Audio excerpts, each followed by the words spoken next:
찬송가가 새로 왔는데요. 그 뒷부분에 보면 그 CCM이라든지 그 요즘 지금 요 찬송가도 조금 뒤처진 거예요. 근데 우리는 조금 뒤처진 찬송가에 있는 노래들도 다 못 따라가고 있는 형편입니다.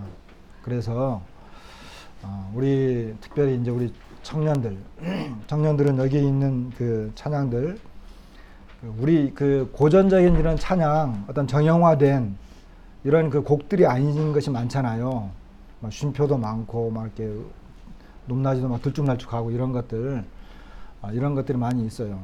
그래서 청년들은 좀 잘 아는 노래들이 많이 있습니다. 그래서 청년들이 앞으로는 이 예배 시간에 또 말씀 시간에 청년들이 이 찬송을 그 우리 어른들이 잘 모름직한 것들, 곡은 좋은데 그 이렇게 잘 우리 모르는 이런 것들 있잖아요. 가사는 좋은데 이런 것들을 미리 연습을 하세요. 일주일 전에 한 곡이나 두 곡 정도 미리 충분히 연습을 해서 청년들이 예배 시간에도 선곡을 하시고, 그리고 말씀 시간에도 선곡을 해서 특송을 하든가 아니면 함께 부를 때 청년들이 이렇게 그 선창하고 크게 부르면 이제 반주가 있고 청년들이 부르고 하면 이렇게 따라갈 수 있으니까 그렇게 하면 좋을 것 같아요. 그 제가 찬양을 선택을 하게 되면 주로 이렇게 막 그 옛날 거 다 아는 거 이제 그런 것만 계속 하게 되거든요. 그래서 새로운 찬양을 계속 배워 가도록 하겠습니다. 그럼 좋겠죠? 네. 왜 청년들은 대답을 안 해요? 청년들 무슨 말인지 알았죠?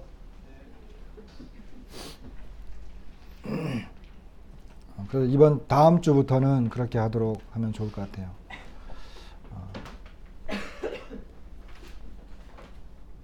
이게 2018년도에 나온 책입니다.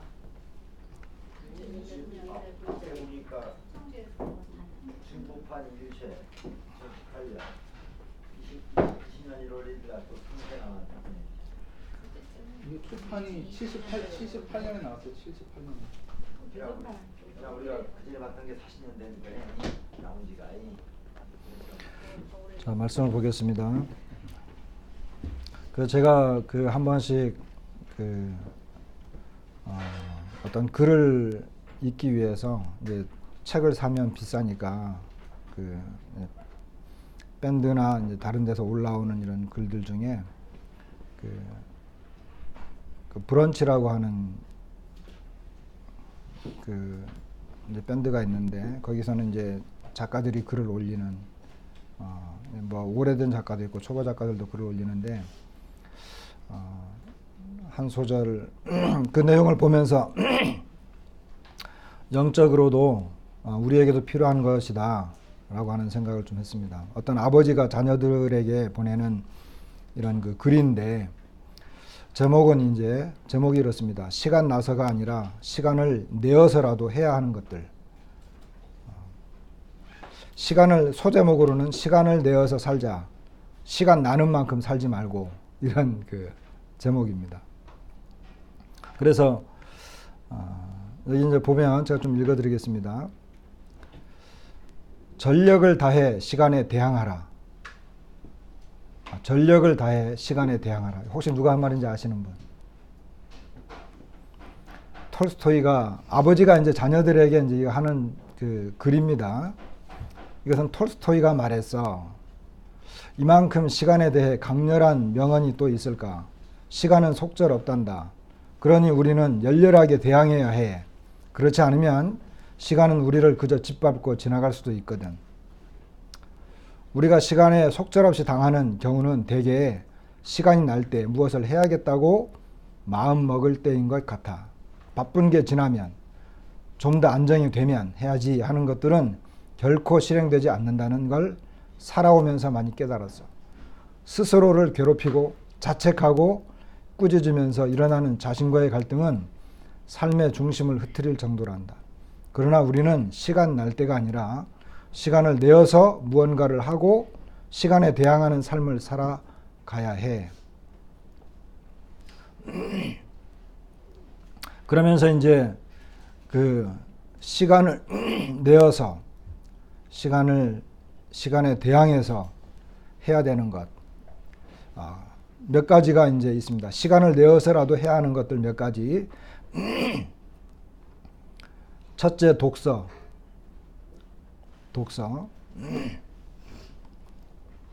전체를 다 읽을 수는 없고, 전에 내려오는, 사람은 책을 만들고 책은 사람을 만들어.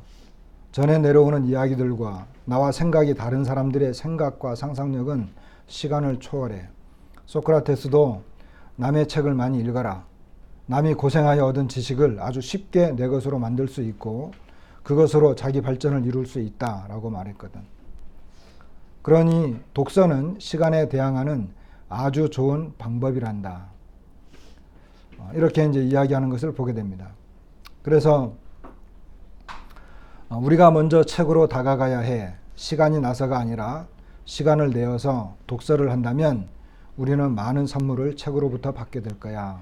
이러면서 이 아버지는 자녀들에게 시간에 대항하는 좋은 방법 중에 첫 번째로 독서를 이야기를 했습니다. 오늘도 저는 여전히 시간이 쫓길 것 같은데 독서. 저는 이것을 말씀으로 봤습니다. 말씀은 시간을 내서 봐야 됩니까? 시간 나면 봐야 됩니까? 그렇게 하시는 분. 알기는 잘 아시네요. 여러분들은 말씀을 언제 보세요? 저도 우리 아이들한테 말씀 좀 봐라. 이런 이야기를 자주 하는데 말씀을 시간 나면 말씀 봐야지 하면 말씀 보아지던가요? 예. 다양한 경험자의 말이 나왔습니다. 그리고 이제 말씀만 고맙습니다.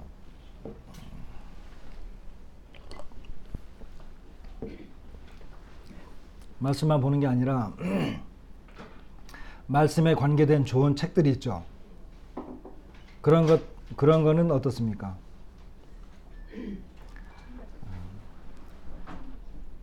여러분 제가 하나 물어볼게요. 성경만 읽어서 성경만 읽으면 성경을 가르칠 수 있을까요? 지금 제가 이제 좀 있으면 CTI 가잖아요. CTI 가면 교사들이 많이 와요. 그분들 참 훌륭하고 좀 뛰어난, 그리고 제가 존경하는 분들도 많이 계시는데 그분들 성경 하나만 가지고 성경만 연구했을까요? 어떻게 생각하세요? 학교를 다니든 책을 통하든 성경과 관계된 수많은 것들을 배웠겠죠. 본인들도. 그죠? 배우니까 가르치는 거예요. 이게 중심은 성경이지만 성경과 관계된 것들을 이제 많이 보는 거죠. 어떤 제가 저 나이 차이도 그렇게 많이 나지 않아요. 저 잘 아는 어떤 형제님 집은요,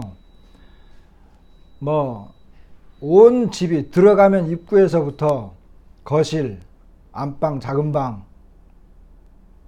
심지어 화장실까지 다 책장으로 도배를 해놨어요. 그만큼 많이 책을 보는 거예요. 그러니까 이제 성경은 항상 기본이죠. 성경은 말씀도 안 보면 그리스도인으로서 이렇게 가르치는 것은 고사하고 살아가는 것 자체도 힘들어요. 말씀을 안 보면. 그런데 말씀은 양식이기 때문에 이걸 먹어야 되는 건 너무나 당연한 거고, 그 외에 말씀과 관계된 이런 독서들을 수도 없이 해야 됩니다.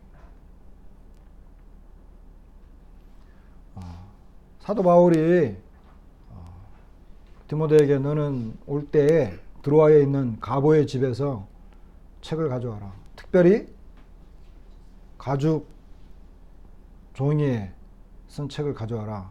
그것이 어떤 사람은 성경을 말하는 사람도 있다 그러는데 제가 볼 때는 그것이 무엇이든 간에 책이에요. 그러니까 감옥에 갇혀 있는 사람이 죽음을 앞두고 있으면서 뭘 가져오라는 거예요? 책을 가져오라는 거예요. 그러니까 이 배움이라고 하는 것은 뭐예요? 우리가 세상에서도 배움이라고 하는 것은 끝도 없다고 하잖아요. 부단히. 배우는 것을 멈추는 그 순간 성장도 멈추는 거예요. 그런데 주님 안에서는 더더욱 그런 거죠. 주님 안에서는. 저는 특별히 우리 젊은 형제님들은 부단히 책을 읽으시기 바랍니다. 부단히. 제가 가장 후회하는 것이 거기에 있습니다. 저는 어려서 가난하니까 책을 살 돈이 없었어요. 우리 새들어 살았는데 제가 어렸을 때 이제 그 집주인 집에는 책이 많이 있었어요. 책꽂이에 이제 자기 자녀들을 위해서 책꽂이에 책을 잔뜩 무슨 뭐 고전 뭐 하면서 그 책들이 이제 굉장히 많이 있었는데 그때 초등학교 한 4, 5학년 때 읽었던 책 중에 가장 감동을 준 책이 뭐냐 하면 모이칸족의 최후라고 하는 책이었어요. 근데 그게 나중에 보니까 몇 해 전인가 보니까 라스트 모이칸이라고 하는 영화로도 나왔더라고요. 근데 그 책이 제게 정말 감동을 준 책이었어요. 그런데 이제 제가 가서 이제 자꾸 책을 보려고 하면 주인이 눈치를 주는 거예요. 자기네 자녀들은 그 책을 안 봐. 근데 새들어 사는 집 애가 와가지고 자꾸 책을 보니까 별로 기분이 안 좋잖아요. 그래서 눈치를 하니까 또 눈치 빠른 저는 이제 그 눈치 때문에 못 가는 거예요. 근데 우리 동생은 전혀 눈치가 없어. 바로 제 밑에 남동생은. 근데 걔는 늘 가가지고 그 책하고 붙어 살아. 저는 공부를 잘 못했어요. 근데 우리 동생은 공부를 잘했어. 나중에 곰곰이 생각해 봤더니 머리가 좋아서 그런 게 아니고 어려서 그 주인 집에 가가지고 내 책하고 붙어 사니까 그랬던 것 같아요.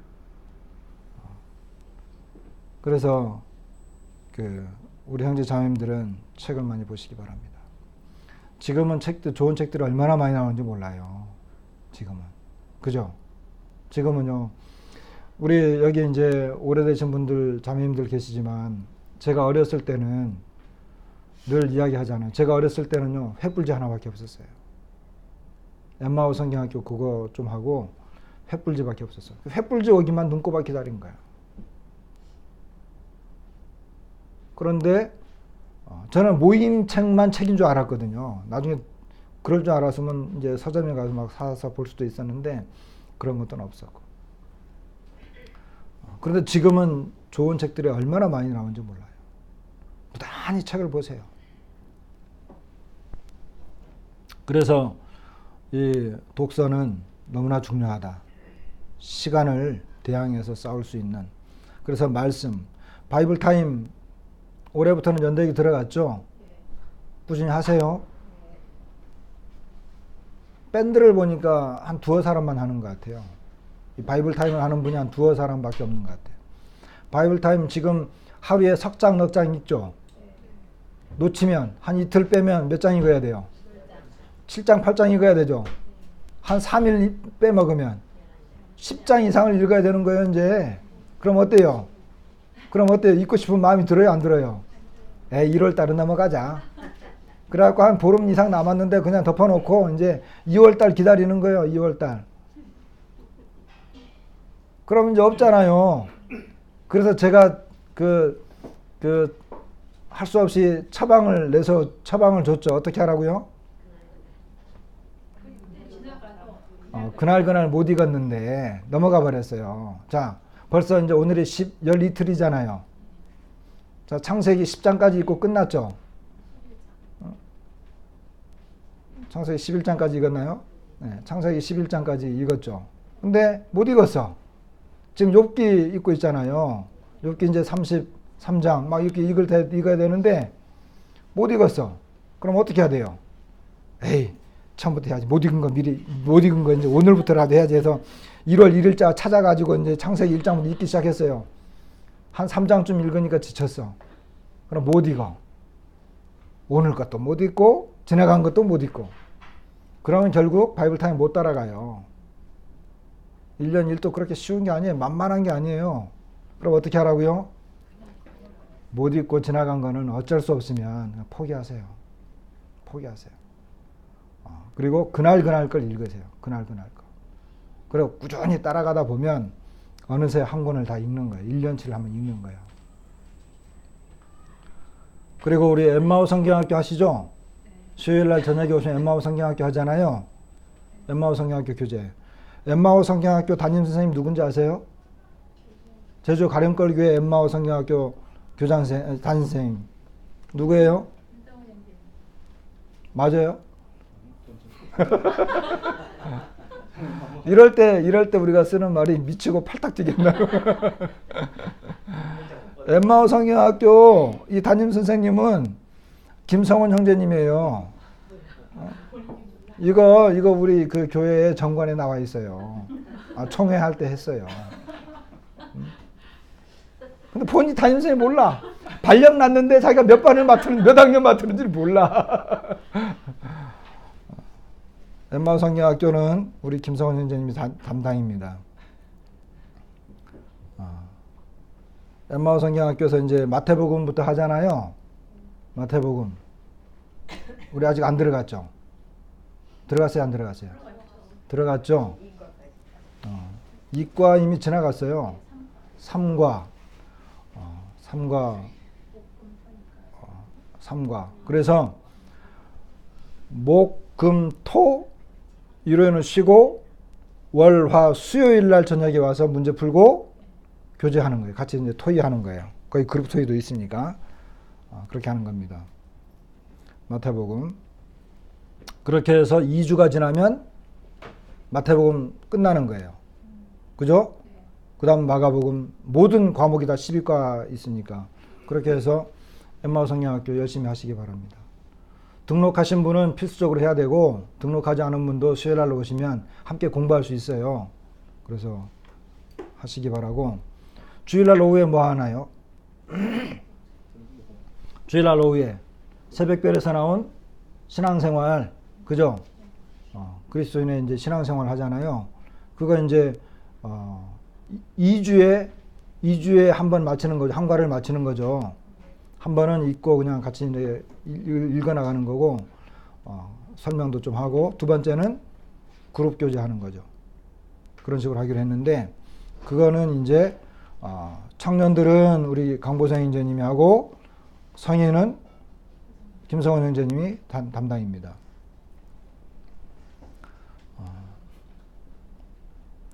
욥기 23장 12절에 보면 내가 그의 입술의 명령을 어기지 아니하고 정한 음식보다 그의 입의 말씀을 귀히 여겼도다 하는 말씀 혹시 기억나세요? 욥기 23장에 나와요. 12절에 내가 그의 입술의 명령을 어기지 아니하고 정한 음식보다 그의 입의 말씀을 귀히 여겼도다. 욥이 그렇게 살았어요. 성경에서 말하는 최고의 의인이 누구예요? 문제 내볼까요? 성경에서 말하는 성경 안에서 구약 성경에서 가장 의로운 사람, 세 사람.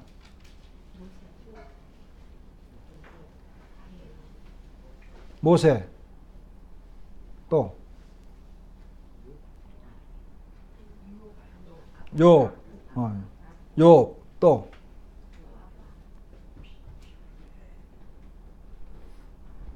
노아죠, 노아, 욥, 모세가 있다 할지라도 하면서 이제 그 하시는 말씀 있잖아요. 혹시 어느 성경에 나와요? 더 어려운가요?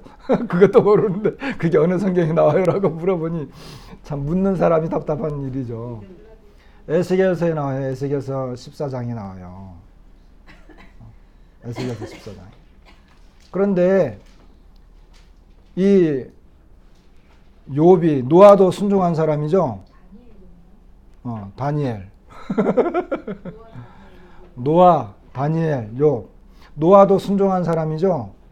그죠? 노아는 어느 시대? 창초 시대 때 순종한 사람. 다니엘은 왕정 시대, 포로 시대, 율법 시대죠. 율법으로 완전한 사람이었어요. 욥은 잘하시네. 저 집에 딱 한 사람이 있어요. 남자들이 부끄러운 줄을 모르고 욥은 족장 시대 때 가장 의로운 사람으로서 뭐예요? 그는 여기 있는 것처럼 하나님의 말씀을 순종했던 사람이에요. 요 내용에 대해서 이제 다른 말씀할 게 많이 있지만 골로새서 3장 16절에도 그런 말씀이 있잖아요. 잘 아는 말씀. 그리스도의 말씀이 너희 속에 풍성히 거하여 모든 지혜로 피차 가르치며 권면하고 시와 찬송과 신령한 노래를 부르며 감사하는 마음으로 하나님을 찬양하고 또 무엇을 하든지 말에나 일에나 다 주 예수의 이름으로 하고 그를 힘입어 하나님 아버지께 감사하라. 여기 먼저 나오는 게 그리스도의 말씀이 그랬어요. 그리스도의 말씀 너희 속에 풍성히 거하여. 사람들은 주님의 말씀은 여러분 이 성경 이게 이렇게 얇은 책이 아니잖아요. 그죠? 성경 말씀을 잘 알면 이 속에서 우리에게 주는 많은 지혜들이 있어요. 그냥 단순히 구원받는 문제뿐만 아니라 성경 가르침 속에 우리를 지혜롭게 하는 것들이 많이 있다는 거예요. 그래서 이 하나님 그리스도의 말씀이 풍성해질 때 모든 지혜로 피차 서로 간에 이렇게 가르치는 거죠. 서로. 이거는 일방적으로 이렇게 성경을 막 가르치는 것이라기보다는 하나님의 말씀을 서로 읽고 그것을 잘 배워서 서로 간의 유익을 나누는 거죠. 그리고 서로 권면하고 말씀으로. 성경을 잘 알면 시와 찬송, 신령한 노래 이게 다 말씀과 연관이 있는 거예요. 말씀을 읽지 않고 주님과 교제하지 않아. 찬송이 나올까요? 안 나와요. 어떻게 시가 나오겠어요? 길을 가면서도 고통 속에서도 어려움 속에서도 찬송이 그냥 여기 이 찬송이 나올 때도 있지만 그냥 자기 속에서 막 나오는 찬송도 있어요. 그럼 뭐 금방 잊어먹기 금방 지나가 버리는 것도 있지만 어떤 내 마음속에서 나오는 기쁨이 있으니까 그렇게 하는 거예요. 그래서 이 말씀을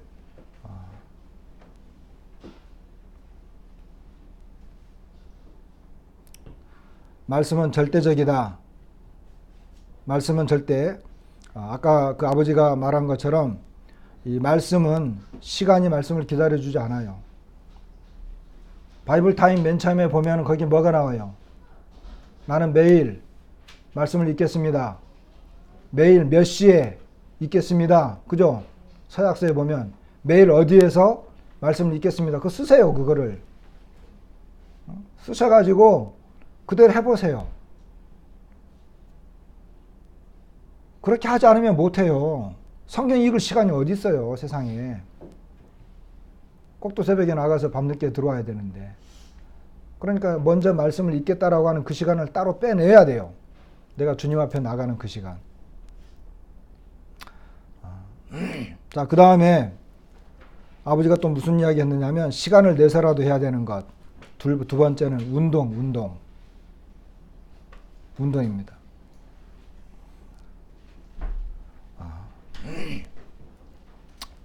운동에 대해서 아버지가 뭐라고 말하냐면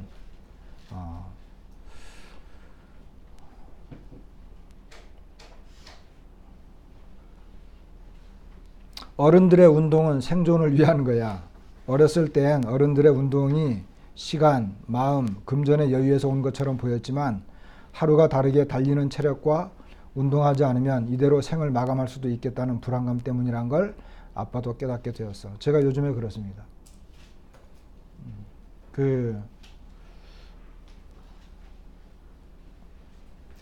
제가 굉장히 건강한 사람이잖아요. 우리 이제 결혼해가지고 이제 막 결혼했을 때 이제 교회에서 소풍 갔어요. 소풍을 갔는데 거기 이제 그때 가정들이 몇 가정이 있었어요. 그런데 이제 자기 그 아내를 업고 달리는 달리기가 시합이 있었는데 제가 맨날 1등했어요 그때는. 그만큼 체력이 좋았어요. 근데 이제는요 어떨 것 같아요? 이제는요 앉고 일어설 때마다 끙끙거려요. 벌써 관절에 이상이 왔어요. 그러니까 이 생존을 위해서 어렸을 때 어린 사람, 청년들이 어른들 보면 어때요? 우리 영훈이가 아버지가 나 운동 좀 갔다 올게 이러면 영훈이가 보는 시각은 뭐냐면 아빠가 참 여유 있으니까 여가를 즐기기 위해서 뭐 좀 이렇게 걸으면서 뭐 이렇게 묵상하기 위해서 이런 생각을 가질 수도 있어요. 근데 실은 그게 아니고 이대로 가다가는 내가 이대로 마감할 수도 있겠구나 이런 생각이 있으니까 하루에 조금이라도 걸으려고 하는 거예요. 제가 왜 이 추운 겨울날에 애들 그 자매하고 애들하고 다 차에 먼저 보내고 한 20분 걸리거든요 집에서. 걸어서 오겠어요 이 추운 겨울날 교회까지. 맞아요. 살려고 하는 거예요. 몸부림치는 거 지금. 그래서 이 운동은 중요하다. 근데 우리 주님 안에서 운동은 뭐냐? 훈련이죠, 훈련. 그리고 이와 같은 것들은 아까 이제 말씀 보는 것, 전도하는 것. 특히 우리 교회는 전도했으면 좋겠어요. 근데 전도하는 거요. 훈련 받지 못하면 못해요. 전도도. 그래서 구원받으면 바로 전도할 수 있는데 맨 처음에 어떻게 전도하느냐 하면 내가 구원받은 간증하는 거예요. 간증. 여러분 전도하는 거요. 훈련도 이제 특별한 이제 훈련이 필요하면 이것은 이제 기술자 만드는 거고 전도는 처음부터 할 수 있어요. 어떻게 하느냐면 내가 구원받은 간증하는 거예요. 내가 구원받은 간증. 근데 구원 간증이 시원찮은 사람들은 이 전도 못 해요. 왜? 자기가 구원받은 게 시원찮은 거예요. 그래서 교회에서 우리가 파노라마 복음 이 시간을 계속 강조하는 이유가 뭐냐 하면 이 복음을 정확하게 전하겠다는 거예요. 정확하게.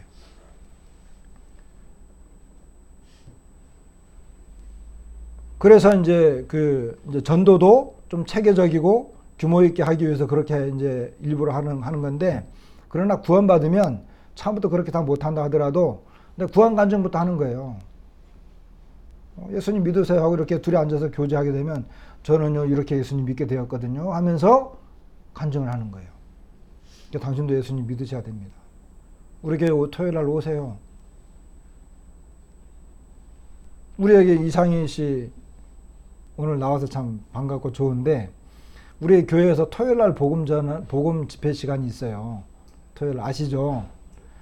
어제는 오세민 선생님 왔어요. 우리 추자매님 남편. 기쁘더라고요. 잘 듣고 갔어요.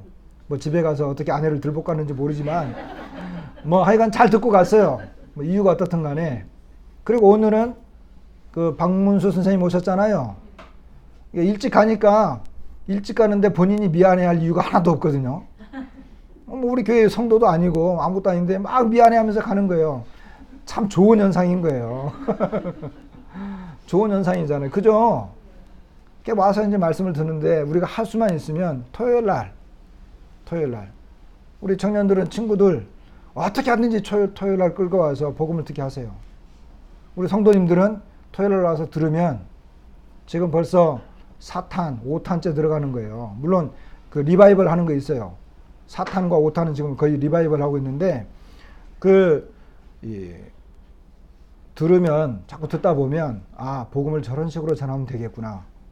배우는 거예요.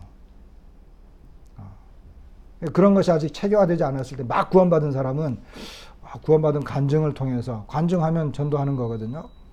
교회를 데려오는 것이 전도가 아니고 복음을 전해서 그 사람이 구원받게 하는 것. 그게 전도입니다. 자, 근데 이 훈련이 필요해요. 아브라함의 조카 롯이 붙잡혀갔죠. 소돔성에 살다가.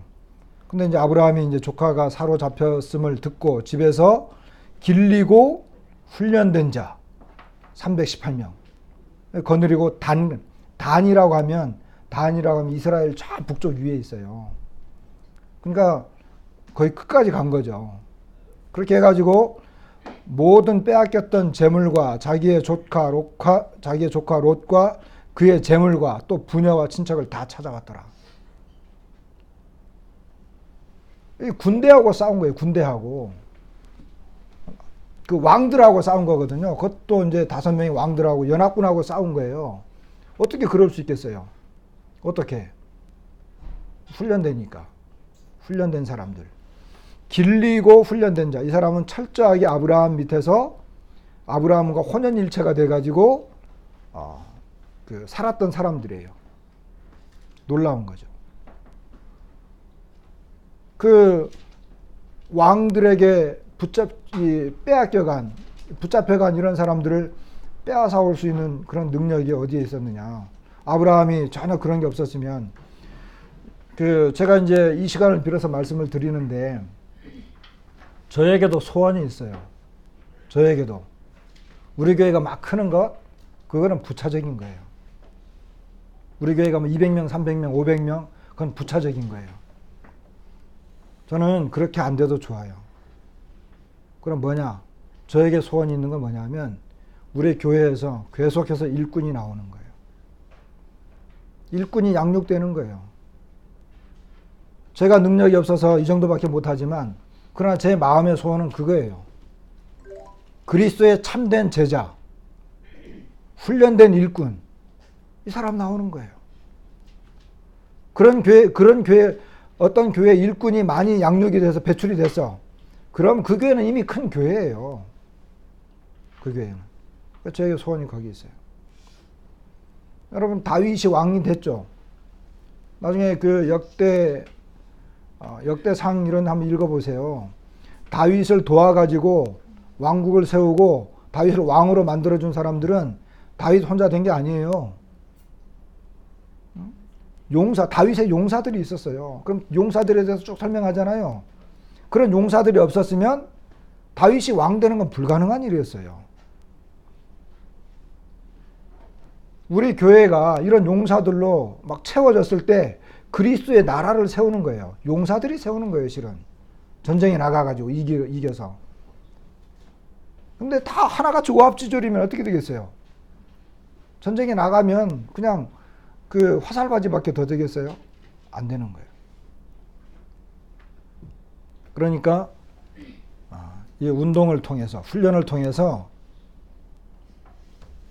우리가 다 용사들이 돼야 되는 거죠. 이 말씀을 묵상하다 보니까 우리 주님도 배웠어요. 우리 주님도 혹시 아세요? 주님도 배웠어요. 응? 히브리서에 보니까 2장 18절에 보면 그가 시험을 받아 고난을 당하셨은즉 그가 시험을 받아 고난을 당하셨은즉 시험 받는 자들을 능히 도우실 수 있느니라. 4장 15절에는 우리에게 있는 대제사장은 우리의 연약함을 동정하지 못하실 리가 아니요 모든 일에 우리와 똑같이 시험을 받으신 이로되 죄는 없으시니라 이랬어요. 그리고 5장 7절과 8절에 잘하는 말씀이죠. 그는 육체에 계실 때에 자기를 죽음에서 능히 구원하실 이에게 심한 통곡과 눈물로 간구와 소원을 올렸고 그의 경건하심으로 말미암아 들으심을 얻었느니라. 그가 아들이시면서도 받으신 고난으로 순종함을 배워서 온전하게 되셨은즉 그랬어요. 여러분, 우리한테 있는 시험, 고난, 내게 주어진 환경, 이것을 통해서 뭘 배운다고요? 순종을 배운다는 거예요. 주님도 배운 거예요. 우리는 조금만 어려움이 오면 그냥 무너져 버려요. 바빠요. 이거 해야 돼요. 저기 직장에 무슨 일이 있어가지고요. 아이고, 내가 너무 바빠가지고 성경 읽을 시간도 없고요. 예배 시간에 요즘 늦게 가게 됐네요. 어디가 불편해가지고 참석하지 못하겠네요. 너무너무 많은 변명과 핑계가 많아요. 그러니까 주님을 못 배우는 거예요. 주님도요, 아들이시지만 모든 이 권세, 능력, 지혜 다 있었어요. 시험을 받을 필요가 없는 분이야, 원래는. 우리가 그 마태복음 이제 공부하다 보면 주님이 성령에 이끌려가서 40일 동안 밤낮으로 마귀에게 시험 받았다 그랬죠. 왜 받았다고요? 공부하신 분들은 기억날 거예요. 왜 받았어요? 하나님의 아들임을 증명하기 위해서? 예수님은 정말 하나님의 아들이셨다라고 하는 것을 드러내기 위해서 그런 거예요. 그런데 우리는 뭐예요? 여기 예수님께서 아들이시면서도 받으신 고난으로 순종함을 배워서 온전하게 되셨다. 주님도 그 고난을 겪으신 거예요. 그럴 필요가 원래 없죠. 그냥 왕으로서 와서 통치하면 되는데 그러지 않았어요. 그런데 이런 시험과 고난 이런 것들을 주님이 겪으면서 순종을 배우신 거예요. 우리 형제 자매님들에게 많은 어려움들이 있을 거예요. 육체적으로, 세상적으로, 뭐 정욕적으로, 환경적으로 많은 어려움들이 있을 거예요. 그것은 우리에게 오는 시험이에요. 시험. 근데 그걸 극복하지 못하면, 주님 앞에 나가서 그것을 이겨내지 못하면 어떻게? 잘하지 못하는 거예요. 잘합니다. 일요일날, 주일날 한번 와가지고 이것만 한 시간 말씀 듣는 것 같고요. 여러분 살 수 있다고 생각하세요? 주일날 말씀은요, 전체적인 걸 보는 거예요. 전체적인 걸. 그러니까 어떤 그 큰 틀에서 하나 말하는 것밖에 없어요. 진짜는 뭐예요? 진짜는 주일날 와서 서로 교제하는 것, 그룹 교제하는 것, 수요일날 성경 공부하는 것, 함께 기도하는 것, 이런 거예요. 그러니까 진짜 중요한 거는 따로 있어요. 이거는 그 전체를 관망하는 하나의 그 전체적인 것밖에 안 돼요. 제가 말씀드릴 때 세세한 것 다 말할 수 없는 거예요. 근데 세세한 것을 자세히 배운 건 뭐예요? 예를 들어 가지고 저기 그림이 하나 있어요. 멀리서 이렇게 보는 것, 이것이 주일날 말씀 시간이에요. 그러니까 저게 정말 풍경이 참 멋지네. 근데 그것만 갖고는 그 조그맣게 누가 사인을 했는지 아무것도 잘 몰라. 근데 그 그림을 제대로 알기 위해서는 어떻게 해야 돼요? 가까이 가서 이 작가가 누군지, 붓터치는 뭔지, 그림의 얼굴은 뭔지, 무슨 나무가 그려졌는지 자세히 살피는 것. 이거는 뭐예요? 이거는 각자의 삶이에요. 교회에서 그런 걸 위해서 훈련 프로그램도 만들고 성경 공부도 하고 집에서 뭐 책도 보고 연구하고 하는 거예요. 그거 없으면요, 맨날 멀리서 보는 거예요. 그거 없으면. 그럼 뭐 그 그림을 알 수 있어요? 모르는 거예요.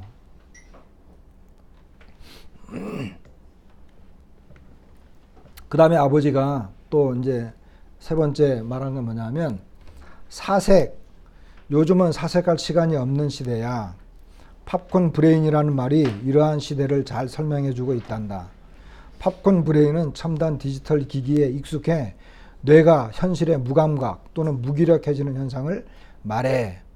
즉, 즉각적인 반응이 나타나는 디지털 기기, 콘텐츠에 몰두하게 되면서 생각 중추를 담당하는 회백질의 크기가 줄어드는 것을 심리학자들이 MRI 영상 분석을 통해 증명해냈거든. 이렇게 되면 자아를 이룰 수 있단다. 바람에 나는 겨와 같이 바람이 이리로 불면 이리로, 저리로 불면 저리로 중심 없이 날아다니는 삶을 살게 돼.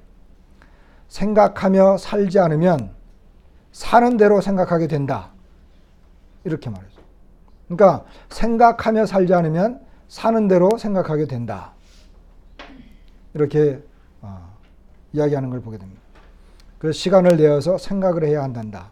아주 잠시라도, 하루에 5분이라도. 이 아버지는 디지털 기기는 잠시 내려놓고 눈을 감거나 먼 곳을 보거나 불안한 마음으로 SNS 댓글을, 이메일을 확인하지 말고 내가 있는 곳, 지금에 집중하고 숨이 들어오고 나가는 것을 느껴야 해. 살아있음을, 나 여기 있음을.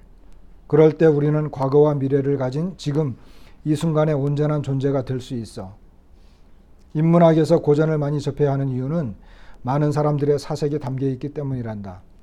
철저히 아날로그 시대였던 그때 사람들은 내면에 집중을 많이 했었으니까 우리보다 더 깊이, 더 많이 이렇게 이야기하는 걸 보게 됩니다.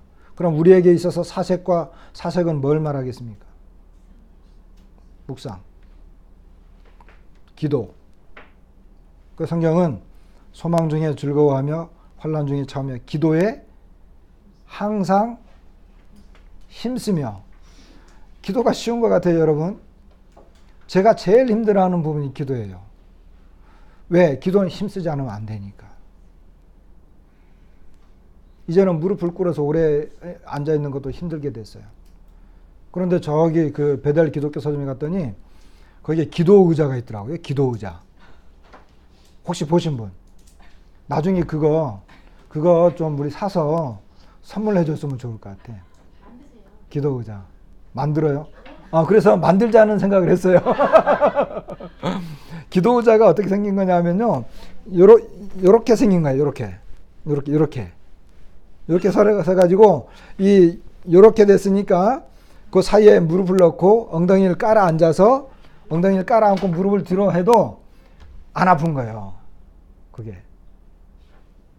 이해가 되세요?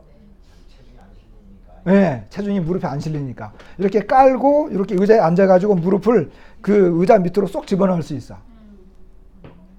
그죠? 그러면 이제 무릎에 힘이 안 가니까 그렇게 해서라도 기도하면 좋을 것 같아요. 힘써야죠. 필요하신 분 저한테 주세요. 사다 드릴게요. 좀 더 싸게 구입하시고 싶은 분은 저한테 주문하세요. 제가 다 그냥 제작 이제 해야 될 것 같아요. 그 간단하게 들어 이렇게 뭐 디귿자로 만들면 되니까. 약간만 약 15도만 약간 판을 약간 뭐 그건 좀 어려운 것 같고 어찌됐든 간에 하여간 뒷다리가 좀 길어요. 앞다리는 그렇게 해서 자 기도입니다. 기도. 로마서 12장 12절에는 기도에 항상 힘쓰며 이렇게 이야기했어요.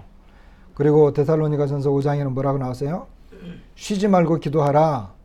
범사에 감사하라. 이것이 그리스도 예수 안에서 너희를 향하신 하나님의 뜻이니라 이랬잖아요.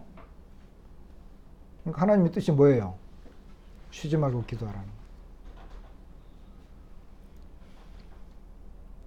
시편 1편에 복 있는 사람은 악인들의 길을 따르지 아니하며 죄인들의 길에 서지 아니하며 오만한 자들의 자리에 앉지 아니하고 오직 여호와의 율법을 즐거워하여 그의 율법을 주야로 묵상하는도다. 묵상. 여러분 말씀을 묵상하는 것. 여기 묵상을 라틴어로 제가 그 단어 잊어먹었는데 우리 보성님 이제 성경 줘보세요. 네, 고맙습니다. 혹시 여기는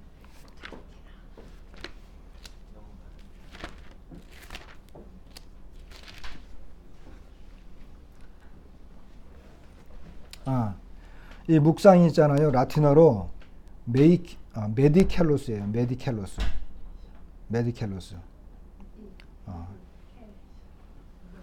메디신. 약이 뭐죠? 약이 메디신. 그죠? 이거의 어원이에요. 이거의 어원. 히라버 메디켈로스. 이게 무슨 말이에요? 이게 무슨 뜻이에요? 자, 약을 먹으면 어때요? 약을 먹으면. 우리 영원 형제 약을 먹으면 어떻게 돼?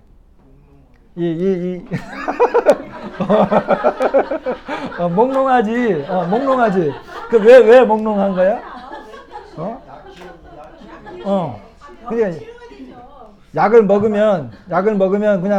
약을 먹으면 그 순간 몽롱해지나? 아니지. 약을 먹으면 어떻게 돼요? 약이 입속에서 약이 녹으면서 사르르 들어가 가지고 이 몸에 이제 스며들어서 혈액 속으로 싹 스며들어 가잖아요. 그죠? 그렇게 해 가지고 아픈 그곳을 이렇게 치유해 나가는 거죠. 이게 묵상이에요. 이게. 그러니까 말씀을 내가 먹으면 그게 내 속으로 들어와 가지고 서서히 내 몸 속으로 스며들어 가는 것. 이것이 묵상의 어원이라는 거예요. 그러니까 옛날 이제 시편이나 이런 그 시편 기자나 이런 사람들은 어떻게 했느냐면 말씀을 요거를 이제 다르게 번역하면 국제어 번역이라고 번역 그 위원회라고 하는 데가 있는데 거기선 이것을 말씀을 주야로 말씀을 연구하는 도다, 연구하는 것이다 이렇게 번역을 했거든요. 근데 이건 왜 그렇게 번역을 했느냐면 시편 1편을 이렇게 묵상을 하는 거예요. 그리고 입에서 계속 그 내용을 반복적으로 중얼거리는 거예요. 이게 동양적인 공부 방법이에요. 서양은 주로 이제 토론식이잖아요. 근데 이제 우리 동양적인 방법은 어떤 내용을 가지고 계속 반복적으로 중얼거리면서 그것을 계속 반복하면서 묵상하고 암송하고 기억하는 거예요. 계속 뇌 속에 이제 주입시키는 거죠. 그렇게 하라는 거예요. 그런 시간이 필요하다는 거예요. 말씀을 조용히 묵상하면 어때요? 주님을 묵상하는 거죠. 그럼 그 속에서 많은 것들이 이제 이렇게 파생돼서 나오는 거예요. 그리고 내 몸속에 들어와서 그 말씀이 나를 살려내는 거예요. 약이 나를 살려내듯이 살려내는 거예요. 근데 아파. 제가 볼 때 분명히 저 형제가 아팠어. 근데 안 먹어. 뭘 안 먹어요? 약을 안 먹어. 그럼 어떻게 해요? 그럼 입을 그냥 딱 찢어 벌려서 억지로 집어넣어야지 약을. 그럼 자기도 힘들고 약을 넣는 사람을 미워하고 왜 엄마는 나한테 이렇게 약을 집어넣어가지고. 우리는 어릴 때 우리 애기들 키울 때 어떻게 하면 약을 잘 먹일까 이거 연구 많이 했어요. 그런 면에서 우리 하연이 엄마가 참 지혜롭게 많이 했어요. 왜냐하면 약을 한 번 맛을 잘못 들으면 어때요? 약만 보면 애가 막 그냥 기겁을 하거든. 약만 보면. 근데 그걸 안 하기 위해서 지혜롭게 했는데 우리 애들이 약을 아주 좋아해요. 잘 먹고. 그래서 이렇게 건강한 거예요. 자, 그 다음에 마지막으로 생산 또는 생산을 위한 소비. 우리는 대개 태어나자마자 자연스럽게 소비를 하게 돼. 무언가를 먹고 무언가를 보고 또 무언가를 배우고 그러한 모든 것들은 누군가 생산해 놓은 생산물이란다. 이렇게 하는 거예요. 하지만 언젠가부턴 생산을 해내야 해. 소비만 하며 살게 되면 내 삶이란 자부심이 옅어져. 살다가 방향을 잃을 수도 있지. 무언가를 생산해내는 사람들은 자기 효능감을 키워나갈 수 있어. 누군가에게 영향을 미칠 수 있다는 것은 대단한 일이거든. 이렇게 이제 이야기하는 것입니다. 자, 우리에게 생산이라고 하는 건 뭘까요? 열매, 전도. 특히 전도는 뭐예요? 다른 사람들에게 내가 그리스도인이라고 하는 것. 그리고 하나님의 영광을 드러내는 거거든. 영향력을 파급시키는 거죠. 다른 사람을 위해서 아까 기도도 나왔지만 기도하는 것. 그리고 또 우리가 하는 헌신. 다 생산해내는 거예요. 교제하는 것. 그래서 우리 속에서 뭔가 생산적인 것들을 계속 내놔야 된다라고 하는 거예요.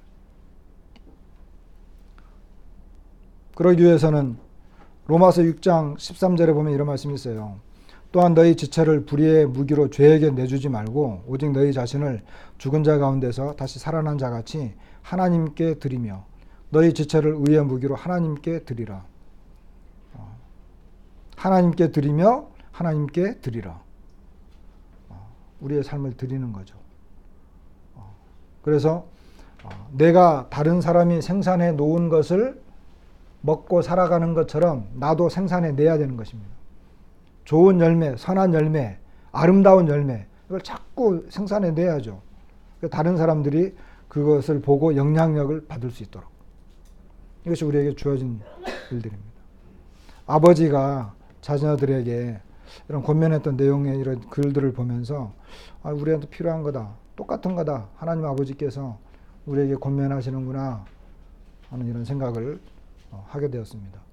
우리 형제 자매님들이 이와 같은 내용들을 보면서 조금 더 어떤 면에서 다 알고 있는 내용들이에요.